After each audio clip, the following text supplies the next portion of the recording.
Welcome, welcome everyone to the first lecture in our spring lecture series hosted by the Institute of Classical Architecture and Art, Utah chapter and Utah Valley University here in Orem, Utah. My name is Paul Monson. I teach at UVU and I'm also the president of the ICAA in Utah.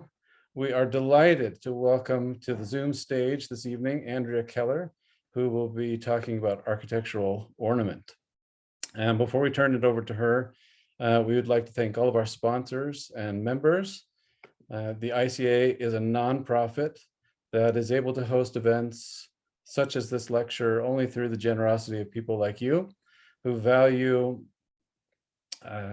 classical education and timeless principles of good design. We bring these kinds of classes and events to everyone from junior high students through seasoned professionals to promote a more beautiful and sustainable built environment.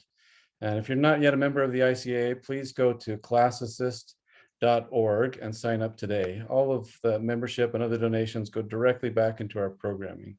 So please head over to ClassAssist.org and help support this great modern renaissance of the classical tradition. Our sponsors are critical to our success as well. A special thank you to FFKR, one of our annual sponsors who make this lecture series possible. We're all experts at Zoom by now, probably, but there's a chat feature where you can type in questions and comments during the lecture. So if you do have questions, go ahead and put them in the chat, and we'll try to cover a few of those at the end of the lecture, if that's all right. And as I said, we're excited to welcome Andrea Keller with us this evening to talk about architectural ornament. Andrea went to the University of Pennsylvania as an undergrad and then grad school at UCLA. She taught at the USC School of Architecture for 7 years, teaching studio classes, urban design and landscape architecture. She was also a senior lecturer in the Architecture, Landscape, Interiors Department at OTIS College of Art and Design. And she's founder and principal of AKA Architecture and Design. Please join me in giving a warm welcome to Andrea Keller. Thank you so much. Thank you for having me. Very excited to be here. Okay, so should I jump in? Yep, take it away. So today we're talking about architectural ornament, and I think that this can be found in most cities, even Los Angeles, as barren as Los Angeles might be. But the goal is that when you see ornament on a building, that you pause to identify the elements and break it down and start to discern what the intent might have been behind basically what is a communication from the artist or so whoever created this for the owner of the property. I wanted to talk about ornament in general. What's interesting is that here we have something as functional as a sword, but almost all swords that are ever found have some symbolic element. And ornament is literally defined as something which isn't structurally or materially necessary, but it adds value to a piece, either through beauty or through its symbolic content. So clearly, whoever owned these swords, and we know, through archaeology that it's like over 90% of artifacts like this had a substantial amount of ornament. And you can imagine it was much more expensive.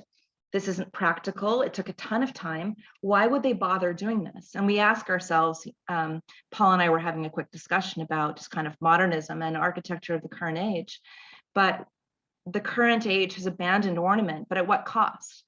And clearly, whoever used these implements, whoever used these swords, believed that in the value of this, that maybe this represented their clan or their family, that the family then gave them strength. There's something spiritual, there's something about connection to God, connection to nature, and there's a reason which is kind of beyond the materialist world why ornament is important to architecture. When we normally study ornament, this is from Owen Jones, and typically we break it down by geography. So we talk about Persian ornament and Egyptian ornament and Greek ornament. What I would like to do today is actually divide it not by geography, but by type, and tie it back to very fundamental human impulses. And as we'll see, a lot of these ornament types can be traced back to the Neolithic times. So we can be looking at a chevron pattern today, but this was being carved into rocks in Ireland and in the Americas, 10, 20,000 years ago. So I would rather get back to the humanity and to the fundamental connection to nature and to spirit, whatever that spirit might be, rather than geography as kind of a new way of dividing this up. Here we have the symbolic language. Here we have, kind of medieval crests on the left side, and we have samurai crests on the right. So you can see that it was very important, especially in an age of armor, to identify yourself by a flag or a shield. And think how important that symbol was. By wearing that symbol, you might live or be killed. You are announcing who you are. You are announcing your tribe. And architectural ornament functions in the same way. When you employ ornament on a building, you are announcing who you are. You are announcing what you stand for, what you believe in. And now we do it in a different way. It's funny, now that we've lost some of this common visual language, people turn towards things like, the Marvel universe, which people understand as a way of, finding community with others and kind of identifying with different superheroes. I think that's what the commercial world would like us to do. But I would certainly encourage everyone on this call, whether you're a designer or not, to kind of think deeply about what symbols resonate with you and start to see if you can work it into the work that you're doing quite consciously. I wanted to show some common themes. This is kind of fascinating that, up to 70,000 years ago, people have been carving, with great, painstaking effort. And these might have been nomadic people who weren't even in one place for a long period of time. They have been carving the exact same shapes on every continent. There's so much common humanity. The human condition just applies to all of us. And again, we see spirals, we see waves, we see zigzags, we see the human hand. And so I really want to look at this kind of commonality and then see how this is traced through into classical architecture and 18th and 19th century architecture as we know it. I found this image pretty haunting. These are caves, from it's almost 40,000 years ago. And here, not only are there animals drawn in this cave, but also the evidence of the human hand. And this was done by kind of blowing the ochre across the hand. It was evidence that they were there. A lot of these handprints are typically around a battle scene, almost as though like your hand would give extra power to the people going into battle, that you can draw the battle symbolically and that these hands would add kind of energy to that. So there was kind of a metaphysical belief. One of the most common shapes that we see again and again is a spiral. And the spiral has been found on every continent. And there's a lot of speculation about the meaning of the shape, but clearly we can see a lot of natural forms. Here we can see a nautilus and a sheep's horn. As something grows, and again, this is related to the Fibonacci series and to the natural rate of growth of nature, but as something grows, it grows in a spiral. Even us, as we pass each year we're in the same place in relation to the sun, but we have changed. So if we were to map out our life's path, one way we could do that was by drawing a spiral. So there is this intuitive connection between the drawing, the tracing of the spiral, and understanding how life unfolds for man on Earth. And this can be found. So here we have, Malta, the Black Sea. This is Ireland. And this is also related to serpents and the coiling of serpents, and serpents that, shed their skin, creating new life. But this is truly a universal symbol. And it goes into some of the rondelle ornaments that we see, throughout the Renaissance and into, well, actually starting in ancient Greece in the floral ornament, that we continually see this spiral shape. We see it also in, in labyrinths and other things, but it's very much about the path of life and the journey of a human. Also, when we have three spirals together, this is a very common shape. This tends to symbolize life, death, and rebirth, or it can be land, sea, and sky. There's a lot of trinities. So we have a combination of not just the spiral, but also of a trinity. And we'll get to threes and trinities as well. Here we have some more interesting threes. So here we have the flag of Sicily, flag of the Isle of Man. We have, Buddhist emblems, and also within Hinduism, there's a lot of threeness. The Trinity is coming through, and again, the spiral of life. Oh, I said type your questions into the chat if you'd like to ask. So what's interesting is that, throughout, the entire planet, there's a thing about, the cosmos, that life always, there are these rhythms, these patterns to life. And that when you see a spiral is inherently something that's unresolved, right? It's always in process. And it's kind of a meditation on life itself. Related to this, but slightly different, is a geometric meander.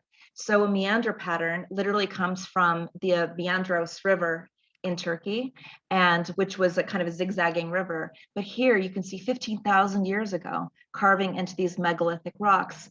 Again, it's the maze of life. We just look at kind of this Greek key, but that typically is how life is. It's not a straight line. We often are circling. And I think people are trying to capture the human experience. And imagine how important this had to have been for them to pause and to carve it into rocks, as painstaking as that was. Here we have a meander pattern. This is something kind of interesting I wanted to show you. It's, and we'll talk about this more. Hopefully there's another lecture which is about realistic ornament, or things that are drawn from nature. On the left, we have something from the Minoans at the 1500, where it started to become more lifelike, but then there was the collapse of the Minoan civilization. After a civilization collapses, we go back to these primitive forms over and over again. And when the forms start, it's always a spiral, a zigzag, a meander. And once again, we go back to this meander and kind of the cycle of life. Here's an example of this applied to ornament. So we call this typically a Greek key. I would say that the Greeks were very good at, I guess, commercializing or branding themselves. They adopted the Greek key, and they had a lot of artisans who could carve this and paint it onto many pots, and it spread throughout. So we know it is the Greek key, in part because of their excellent, I guess I would say, marketing of this ornament. But it's kind of based on the path of life. And you can see this throughout the Greek tradition, which of course feeds directly into classicism. The zigzag is also a very important symbol. And you think about, so this is less about the path of life, but you think about what comes in zigzags. Lightning comes to mind. Lightning clearly comes from the heavens. It's terrifying. It also brings about kind of radical transformation. Fire, which again gives life, it gives death, it gives life. It also is the waves of the sea, which can be terrifying. So this is almost an homage to the power of nature, the power of the divine. And when we see zigzags, it's often in religious structures. And it's interesting because the chevron has now become widely adopted, and you can see people using this on personal stationery, but it's inherently kind of a divine and violent form of energy coming from space. It's almost, things that are unknown. Here we can see a cathedral where we have these violent diagonal elements. And you can see this is a Romanesque church because we have the rounded arches. But the zigzag pattern came to be popular in spiritual structures. And this is 1,000 years ago. But this is one of the first churches that started to use the chevron in the interior. Here are some more examples of just things around the world that have used this. So here we have an Inca tunic. So we have this in South America.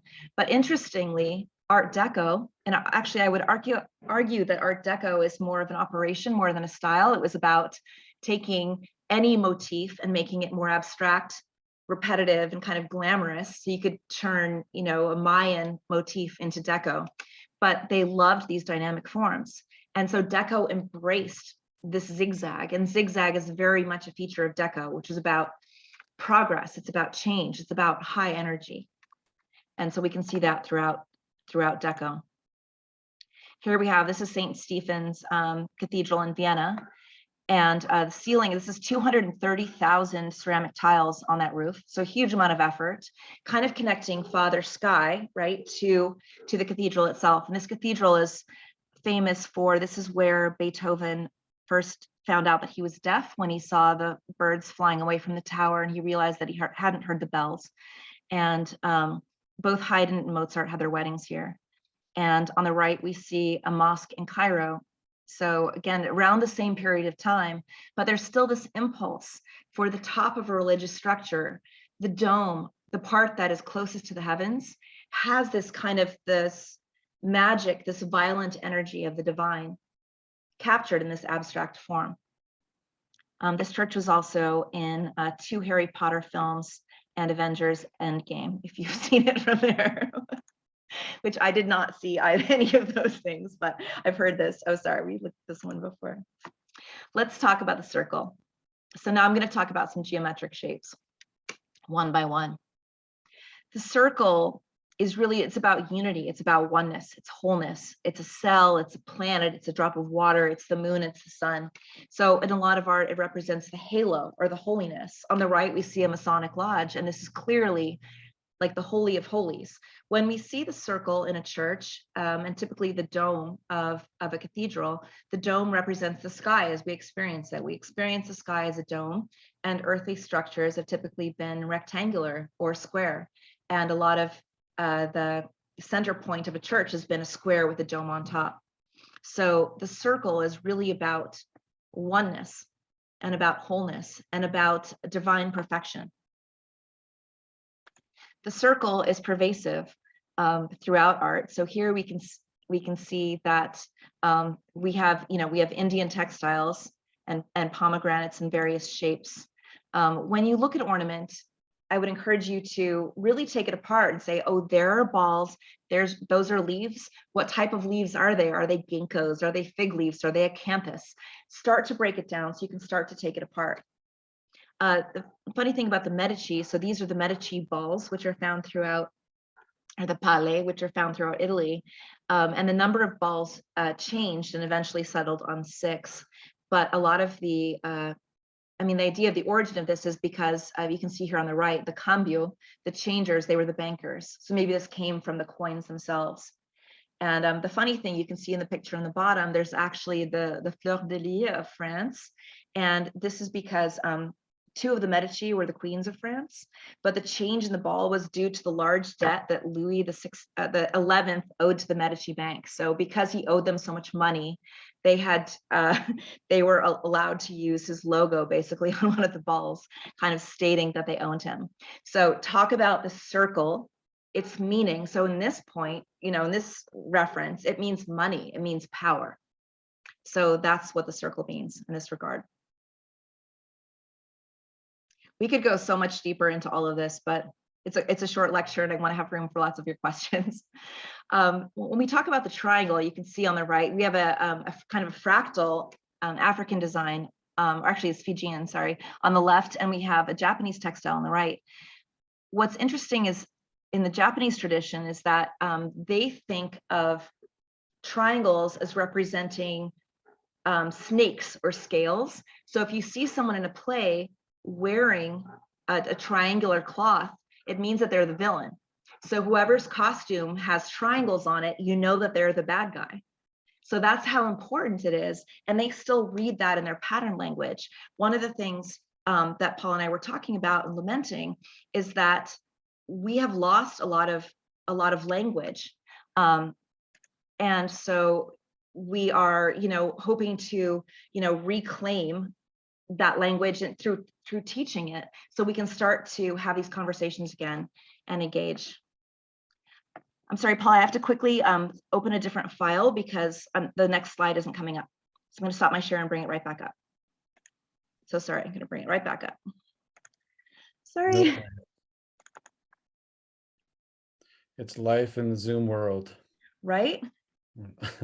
I don't know what's happening today, but we've had some difficulties.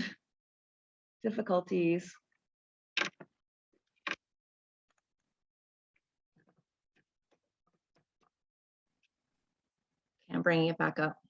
So sorry. It cut off half my lecture and you can't see me. Yeah, that's the sad part. We can't see your video. We just have to imagine Andrea. Maybe Well, we'll maybe have to have it'll you come back. back on. Yeah.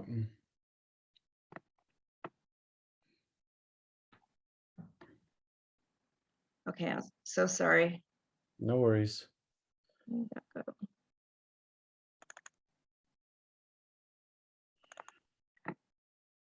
While you're pulling it back up, you mentioned the Art Deco tradition, and I was in Los Angeles with some friends not too long ago, and I had never really been to many of the buildings in Los Angeles. I'd just been to the beaches and things, and it was really a great trip to see some of the Art Deco buildings that are downtown Los Angeles. Really, some of the masterpieces of Art Deco are right in your backyard. It was really amazing to see all of the like this great tradition of like early 20th century uh, poured in place concrete and using materials with ornament that modern materials that were really quite amazing in their detail. I think it was there was a lot of optimism for the future. There was a lot of money here, most of which came from oil, as we know. But, belief in the future, love of ornament, and even though there was a love of kind of belief in progress in the machine, that was achieved by the steel structures, the large volumes, but ornament was absolutely a part of it, and ornament could not be sacrificed. And there was no thought of abandoning ornament, and it was critical to all of those buildings on Broadway, from the 20s and 30s. Every single building has a story that talks about the person who made it, what was the intention of this building. And I always lamented that, why wouldn't modernism carry some of that spirit? I mean, Art Deco, I think, had a lot of answers. I think, the baby got thrown out with the bathwater when people's, were looking for, standardized housing. And, World War II had a lot to do with this. The Great Depression had a lot to do with this. There were a couple of nails in the coffin, but anyway, we're here to bring it back. So, okay, sorry, my slides back up. I just wanted to show you at the bottom, that's Beth Shalom Synagogue. That's actually Frank Lloyd Wright. It's one of his last works. And this building has incredible sacred geometry. He absolutely kind of abandoned his ego and really tuned into the Jewish tradition, and has this, this incredible triangular chandelier in the middle of that sanctuary. I went on a tour. This is one of the first tours that I went on as an undergraduate, and I didn't want to go, and it was Saturday and I was tired, and they made me go. And it has kind of a strange hexagon plan, and the elevation looks weird. And the guide said that it was an abstraction of Mount Sinai in the hands of God. And I started weeping. And I understood, why we do this, because it's holding meaning for a congregation, for a community. And it's this is their place of worship. Here we have, we have this in the dollar bill too. We have the pyramid, right? So the pyramid is a symbol of concentration of knowledge, of all-knowing knowledge. We have it as, the eye within the pyramid, within the Masonic tradition, within, the American history, American dollar bill. On the right, we have the Sri Yantra, which is a sacred geometry from the Indian tradition. And this is overlapping triangles that symbolize the union of the feminine and the masculine. And a lot of sacred geometry actually boils down to triangles. When we look at like the circle of life or the flower of life, a lot of that turns into two overlapping stars, or the Star of David. We'll move to the square quickly. So the square is quaternity. So 4 is kind of associated with earth. There's a lot of talk in the Bible about the rivers of Eden. Everything is kind of a 4 square. When the Romans laid out towns, they always set up the cardo and the decumanus. They divided the town into the cardinal points. There's a lot of rational reasons why you would set up a town this way, including military efforts, why it would be easier to work through a gridded town than one, let's say, that was made of hexagons or some other structure which would be more difficult to navigate. This is Shalimar Bagh. So this is, I would love to go there, but it's in Pakistan, and I think we can't go. But this is a Mughal garden based on the Garden of Eden within the Mughal tradition. So it seems from this floor plan that you would think that this is not a very beautiful place, but you can see in the photos and you can see in their kind of isometric views, this was really a version of earthly paradise. The symbol of the earth in astrology is a circle divided by 4. And so 4 is always somehow connected to the earth. So the squareness and 4ness. 4 is also, earth, wind, air, and fire. And the square is kind of the basis for orientation as we know it. Yeah, so Shalimar Bagh, when I first discovered this garden, I kind of lost my mind because you look at the plan and it just looks so simplistic. And then you see the wonders that unfold within this earthly paradise. So the circle is kind of, the wholeness of the heavens, but the square is really about the physical world. So it's, and again, we're talking about churches where you have the square meeting the circle and how that happens. Here we have squares and mosaics at Pompeii, and of course here on the left we have the triangles too. But it's this geometry comes back again and again. The square, the triangle, the circle, and these things were very laborious. It took a lot of time. Why would they bother putting in these symbols in their floor unless they thought it was important? And I would say too, people ask all the time, how can I incorporate geometry in my home? If you are living in an apartment or someplace, you can always use textiles. You can use rugs. You can use picture frames. You can start to establish geometries within the room. And you can bring ornament, you can bring geometry into your space. The thing that's beautiful about geometry is that it has no scale. So it doesn't matter whether a circle is small or infinitely large, but you're still kind of connecting to the energy of that circle. So if there is a specific geometry that you feel drawn to, I would encourage you to bring it into your home or bring it into your workspace and to have it. I mean, I believe that the purpose of architecture is to reflect back to you who you are and to make you inherently more powerful. And it's been used this way by powerful families such as the Medici, by the church, by governments for centuries. They've used it to enhance their own power, but I think we need to use it to enhance our own power or that of our business or of our community or of our schools, et cetera. And I always say geometry is free. We can use these things freely.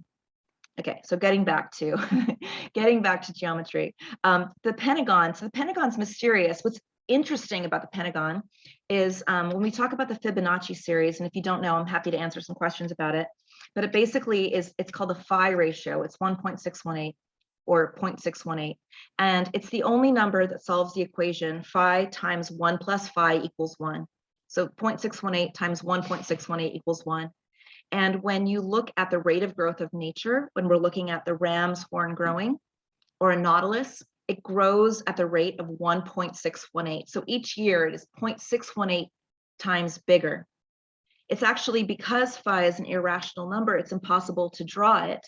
But in a pentagon, that middle line, if you're looking at the star on the right, the middle line there of the upside down pentagon is a phi ratio to the arm of the star. And that middle piece plus the arm of the star is a phi ratio to that entire horizontal line.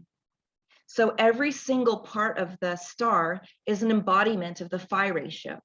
So the Fibonacci series is embodied within a pentagon, basically, in a star.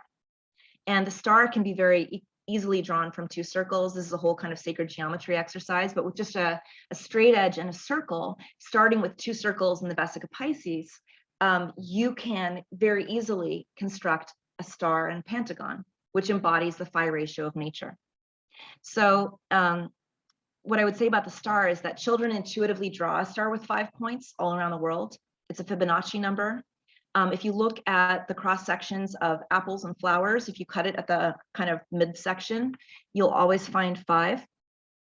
Almost every flower of an edible fruit has 5 petals. So it's really a symbol of life. And what's interesting, so here on the left, we have essentially like a pentagram, an upside down star. And this is in Amiens, a cathedral. And in the Christian tradition, they say that it represents the 5 wounds of Christ. I don't buy this. I think that it's really just a very powerful symbol, and that they're using the power because of its inherent, it really is the power of life, which is embodied in the Pentagon. But we can argue about anything. I'm open to arguing with anyone, so bring it on. So here we have a shibori textile on the left. So this is Japanese. And I just love the symmetry between these images. Here we have Palazzo Farnese. Oh, another interesting point about stars, you may know star forts. When people had rectangular or square or round forts, if you were to aim a cannonball at them and it hit a square fort broadside, it would cause a lot of damage. As soon as you turn the fort into a star shape, that cannonball will glance off and it won't cause damage. And if you're close enough to get a broadside at a star fort, you're in between the points of the star, and you can then be killed by the people on the star above you attacking.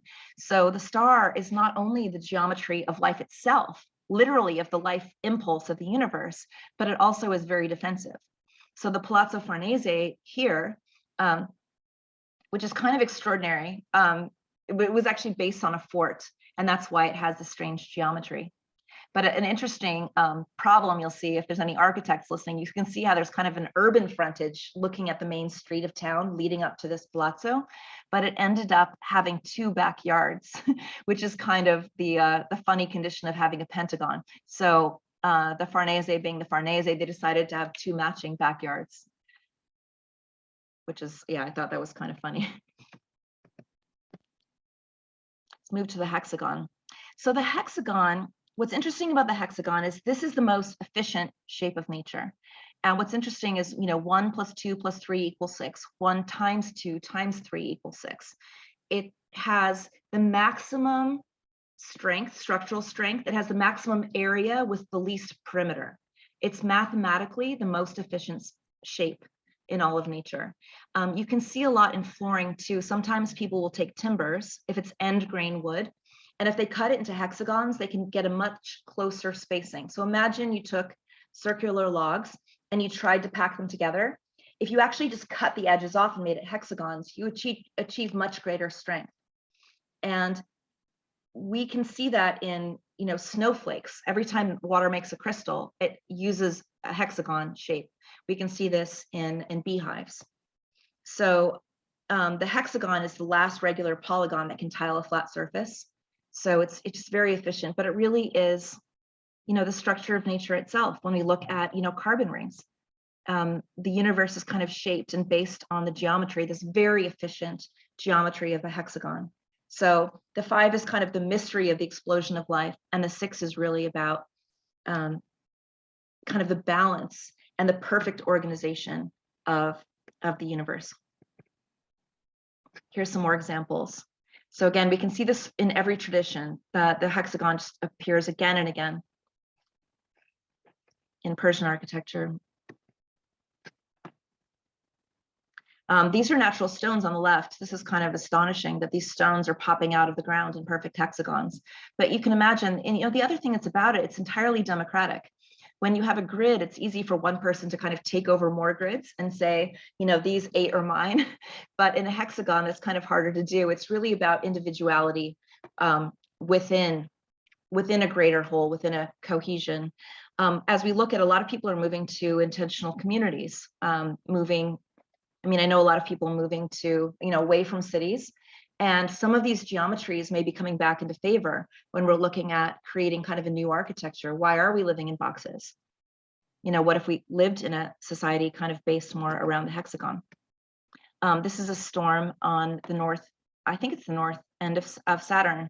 There's actually a hexagonal vortex. So hexagon is kind of baked into the cosmos. We're not making any of this up. The octagon is interesting because the octagon is essentially, if you took two squares and you put the one at 45 degrees, this shape was used a lot in religious structures where you had to put a dome on top of a square and solving the problem of putting a round circle on top of a square shape and how do you support it. An octagon was much better suited for that purpose. Also, we know that, once we have the creation of the world in 6 days, and on the 7th day, God rested, the 8th, there's a magic to that. It's the beginning of a new cycle. Because the 8th is kind of new beginnings. Also Hanukkah, there's 8 days. 8 represents kind of a miracle. 8 is representative of new life. It's often used in baptistries, like the baptistry in Florence. But it has to do with man aspiring to the divine. So it's kind of the interface between the square representing the earth and the circle representing the heavens. So the octagon is this mystical place between the two. And you'll see in a lot of mosques when they have the place for ritual cleansing before you go into the mosque, a lot of those are octagonal. And we can see octagons throughout every tradition, but it typically is in very spiritual places. And it's about this intersection between the earthly world and the heavens. So in the Christian tradition, it represents eternal life. And 8 is a symbolic of renewal. Also in Chinese culture, it's good luck.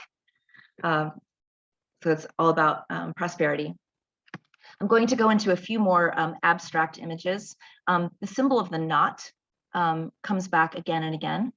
And so with a knot, it's similar to meander in a way because there is no beginning and there is no end. So it's very much as this winding path, similar to a labyrinth. So it can symbolize eternity. So it can be traced back to at least the late Roman Empire. And they've been used in Roman mosaics, as we can see here, and a lot in the Celtic, like the Book of Kells. And the Trinity knot. So again, we looked at the spirals and the trinity of spirals. Here we have a combination between the idea of the infinite and the loop and the Trinity coming together. So again, this is, birth, life, and death. This is mother, maiden, and crone. It's, there's a lot of things that come in threes. So the Celtic tradition has a lot of knots, as you may know. You can see here, we also have knots in the Chinese tradition. And here we have a Celtic cross in London. The turtle here is used. You can see the turtle naturally has hexagons. And when we talk about efficient filling in of space, what's interesting about the turtle, there's actually 13 of the big hexagons and typically 28 around. And every year there are 13 lunar cycles and each of them has 28 days. So a turtle shell actually counts out the lunations of the year. Because turtles live so long, this was associated with longevity. And in the Japanese tradition, what I love about the textile that we can see at the upper right and the lower left is, again, within the hexagon, we have a lot of individuality within a broader community. And this is why I think it might be a shape that we can move going forward. Everyone's so, concerned with kind of, individuation and defining themselves. You can do that, but you can still be a part of a community while still representing yourself. Acanthus leaves, which we see a lot in of course, classical architecture, going back to the Greek tradition. So yeah, you can see this a lot in, so it's here, it's an illuminated text and in, in the palmettes and also in the textiles. Whenever you see an ornament, try to break down what it is. A lot of the Greek ornaments, well, the Egyptians will claim that they came from Egypt first, right? before they came to Greek. But they said, here we have the palm and the fan. We have the lotus. Try to break it down. What are you looking at? These were plants that naturally occurred. If you're creating new ornament here, you might want to use plants that are common to your area as a very valid way of creating ornament that is appropriate for your area if you're not honoring another language or tradition. So again, these are just regional plants that have been abstracted to symbolize the culture itself. What's interesting is, that palm has really been adapted. So here we have palm and fan patterns at Pompeii. We have them in Art Deco. Again, the expressive, just like they use the zigzags. And we have them in Japan as well. So this kind of fanning shape is truly universal and used throughout. The lotus is typically seen as a sign of rebirth. And this is a plant that grows in the mud that rises and is pristine and grows again. And you have Buddha sitting on the lotus flower. And we can see this in many cultures as well. So when you see a flower, try to figure out what flower it is rather than just passing over. I urge you to study the ornament that you're looking at. This is a closed lotus bud and an Egyptian column and abstractions of it.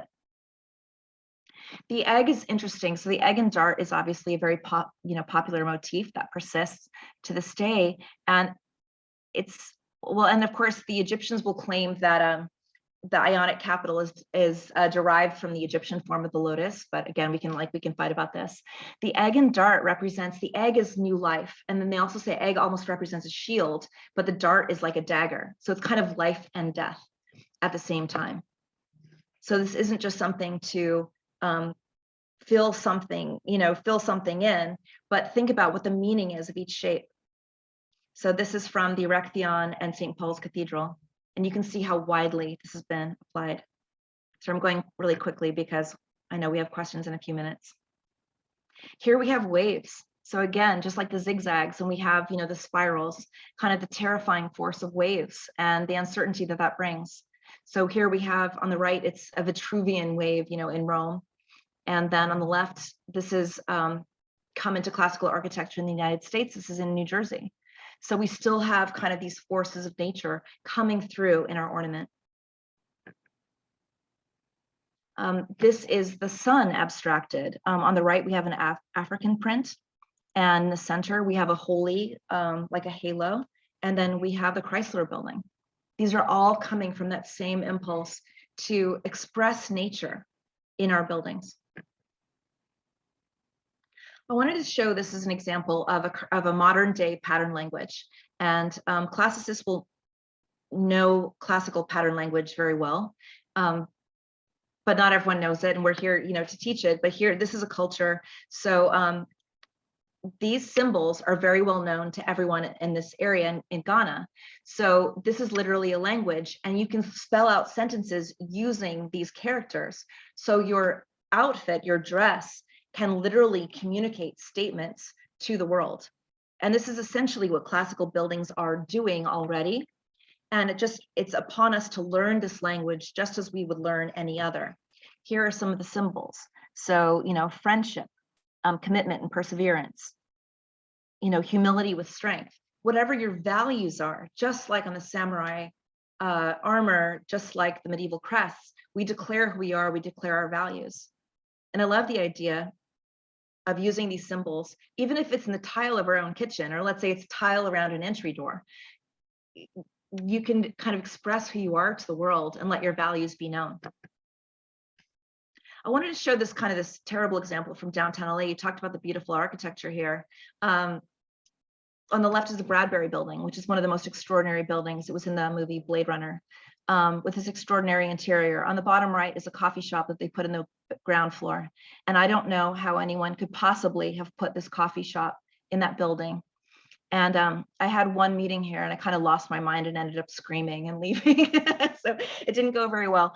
But you look at how much has been lost. And that's really why we're having these conversations, is what resonates for you?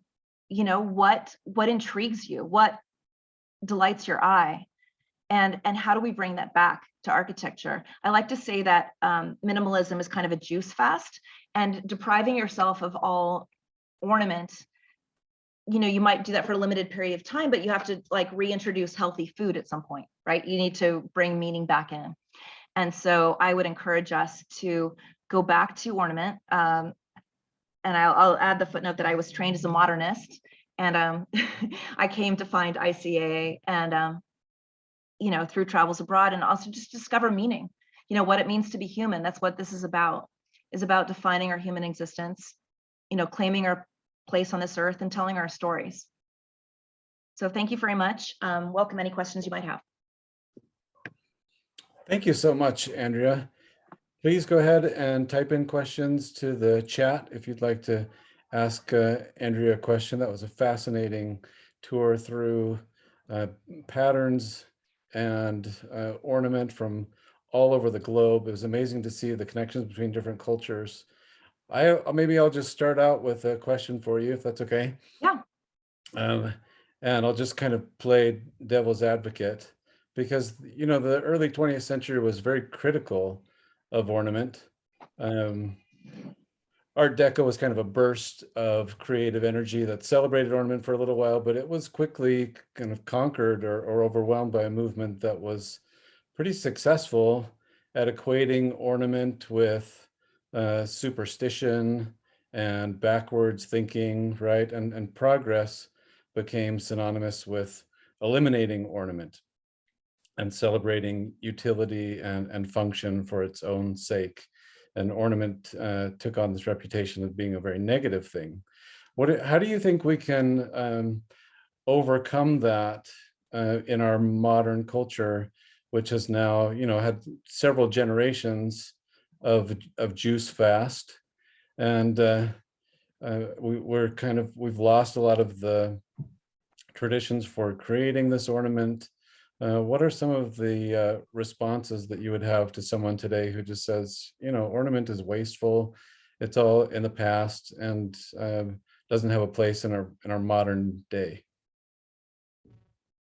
Well, I think and I hope also we can potentially use technology to help with this effort. There's things that we can kind of rapid prototype and 3D print and cast, and there might be ways to make ornament kind of more efficiently and use. I do think this is kind of a battle to be won. I have a very dim view of those early modernists, and as we discussed briefly, I think it was kind of a cultural genocide or suicide of sorts to cut us off from all of this symbolic meaning, to these roots, to the steep history. But I also think we have some very egotistical men, in Northern Europe, who wanted to cut off, said, oh, whatever your ornament might be in India, that doesn't matter because we're going into a new world. I think it was kind of denying a lot of these long-standing cultures in favor of a conversation that they could dominate, and they were setting the rules of that conversation.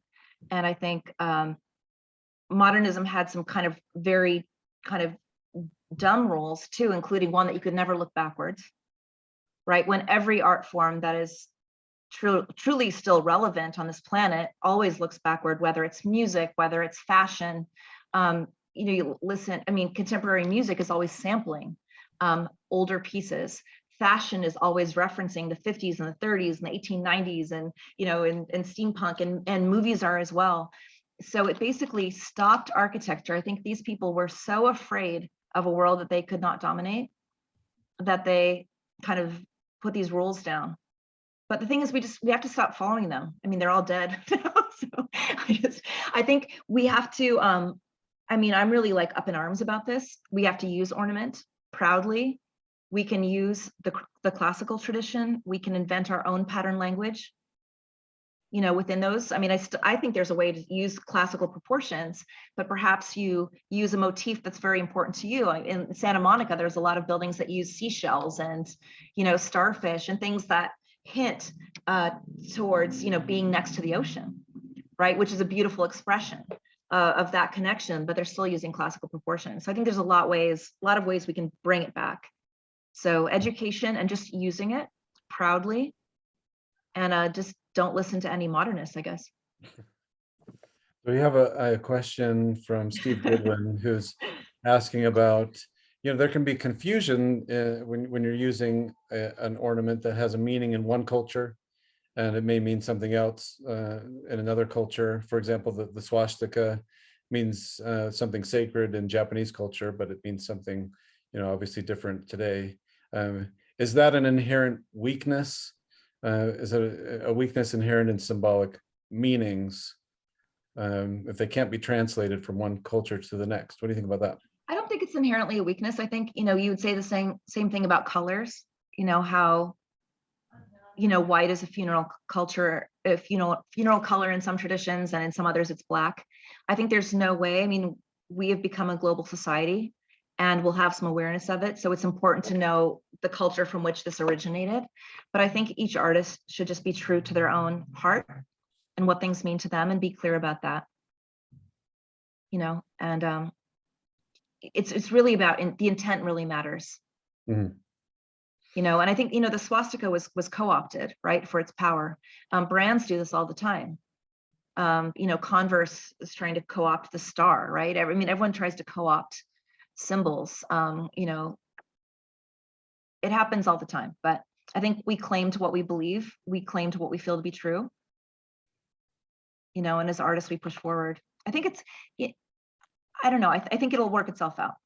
Yeah, I don't think it's inherent weakness. yeah, it's certainly something to be aware of when you're using a symbol, to be careful about. Maybe that's a sensitive symbol in a certain culture, and knowing the context and knowing the audience and knowing the history of symbols and not just using them naively. Well, I think especially if you're doing work in a place that isn't your hometown. Yeah. Sometimes we go into areas and to do work, but it's very important that the user group are the ones who define the symbols, that are most important to them. We've got another question here from Graciela. She asks, she says, "Hi, Andrea, what place has inspired you the most to be able to choose your ornament?" You have places that are really inspirational as far as finding ornament for your designs? Well, I think kind of the turning point in my life, I did a junior year abroad in Italy, and I was in Florence. So instead of going, looking at a slide, we would go to the building. And texture is everywhere in Italy. It's in every door, every wall, every floor.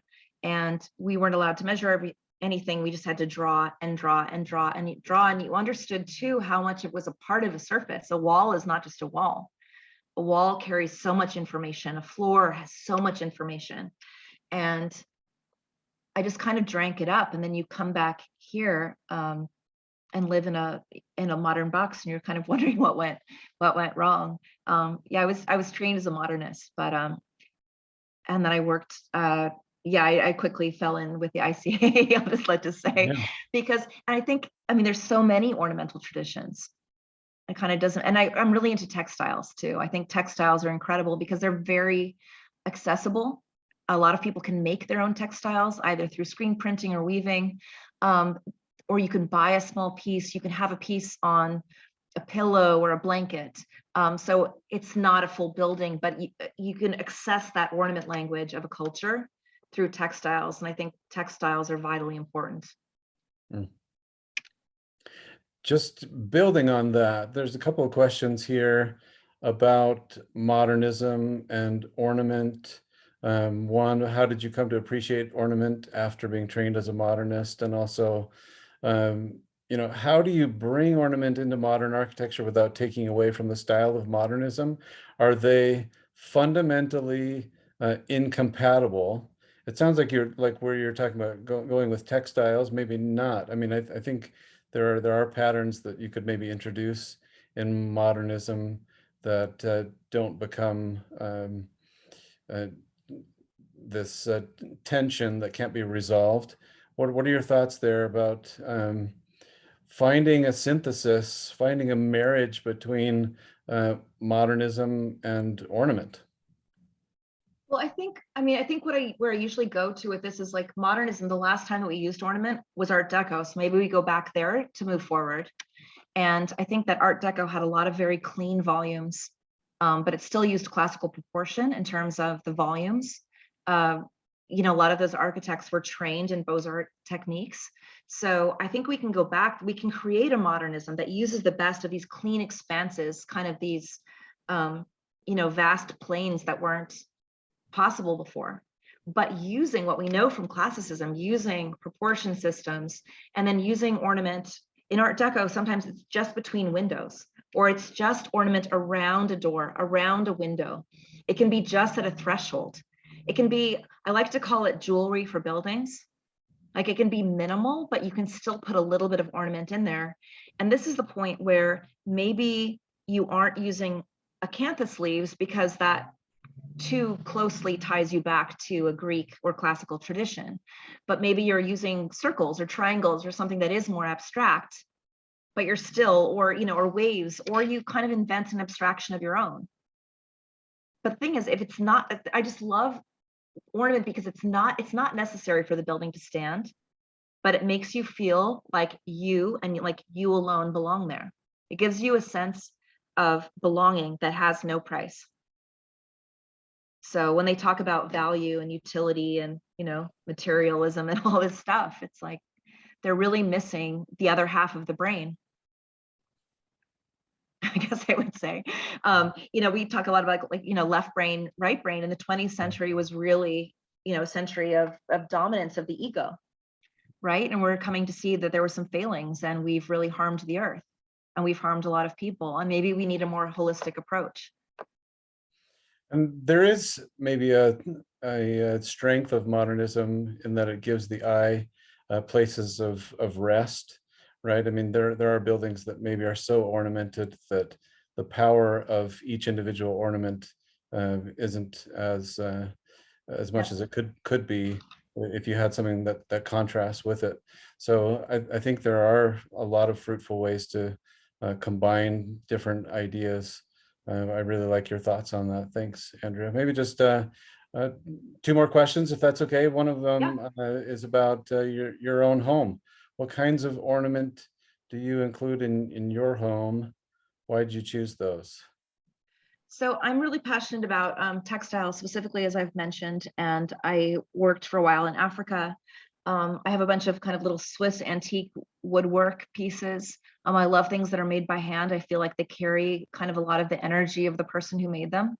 I love humble objects. So I would say I have a lot of kind of world traveler textiles, indigenous, you know, pieces. I love the contrast too of a more modern, you know, like a modern wall with pieces that might be hundreds or thousands of years old, and kind of like the depth that brings.